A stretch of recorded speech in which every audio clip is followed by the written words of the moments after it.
Semua berawal dari ruang fokus.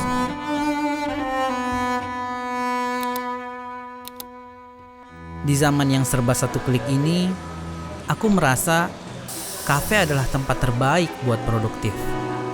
Ada AI, ada Gemini, ada ChatGPT, dan lain-lain. Tapi anehnya, tugas kuliahku nggak pernah selesai. Notifikasi sosial media seperti TikTok, Instagram, YouTube jauh lebih cepat masuk daripada ide di kepala. Sampai suatu hari, seorang teman ngajakin ke tempat yang menurutku kuno.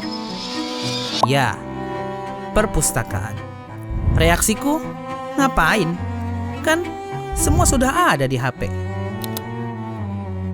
Temanku bilang, kita kesini bukan cuma cari buku, tapi cari fokus yang hilang di kafe. Dan dia benar, begitu masuk, suasananya berbeda. Bukan lagi rak kayu berdebu yang aku bayangkan. Aku baru sadar, selama ini aku sombong dengan koneksi internetku. Padahal akses jurnal mahal. Dan naskah kuno yang berharga justru tersedia gratis di sini. Fasilitas sekeren ini, ternyata selama ini aku lewatkan begitu saja.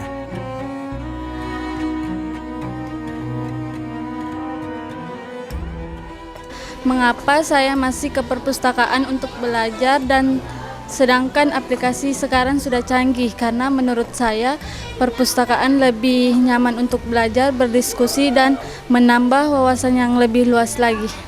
Lalu mengapa saya masih ke perpustakaan? Karena saya merasa bahwa di GPT atau Gemini AI itu tersebut masih banyak teritori yang belum sepenuhnya terverifikasi, teman-teman. Jadi saya ke perpustakaan itu untuk membuka lebih dalam lagi, untuk membuka buku apabila terdapat kesalahan dari AI tersebut, teman-teman. Karena tidak semua informasi yang ada di internet itu gratis dan AI tidak bisa mengubah cara pola pikir. Selain itu, di perpustakaan suasananya lebih baik untuk belajar, sejuk dan tidak berisik.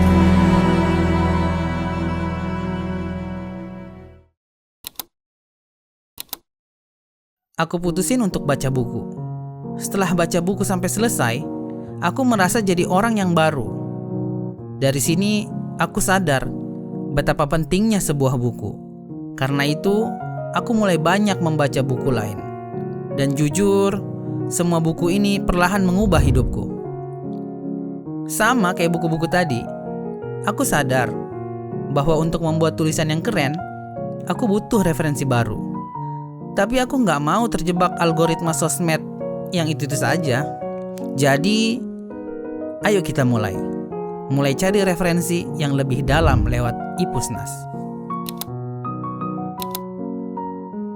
Dulu orang pikir perpustakaan itu terbatas jarak. Tapi lewat Ipusnas, jarak antara tempat saya di Maros, Sulawesi Selatan dan Jakarta itu resmi runtuh. Lewat Hastara, naskah Nusantara ratusan tahun bisa kita baca semudah klik, klik, klik. Inilah peran strategis perpustakaan yang sebenarnya. Meruntuhkan hambatan jarak dan biaya. Budaya baca itu tumbuh bukan karena paksaan, tapi karena kita merasa bahwa jawaban atas masalah hidup kita, entah itu bisnis atau cara pertanian, kesehatan, ada di dalam informasi yang kredibel. Di Indonesia, tantangannya bukan orang Indonesia tidak suka baca, tapi seringkali akses ke buku yang menarik itu sulit. Disinilah peran perpustakaan untuk menyediakan akses tersebut. Definisi literasi sudah berkembang jauh, melampaui sekedar baca tulis.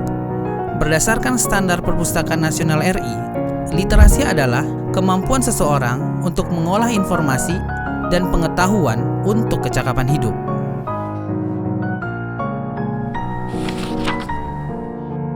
Aku mungkin belum menemukan style menulisku sepenuhnya, tapi setidaknya aku sedang berusaha. Aku berhenti mengandalkan distraksi dan mulai membangun rutinitas baru bersama buku. Terima kasih sudah menonton. Sekarang giliranmu. Coba buka aplikasi perpustakaan digitalmu dan temukan sesuatu yang bisa mengubah hidupmu. Bye.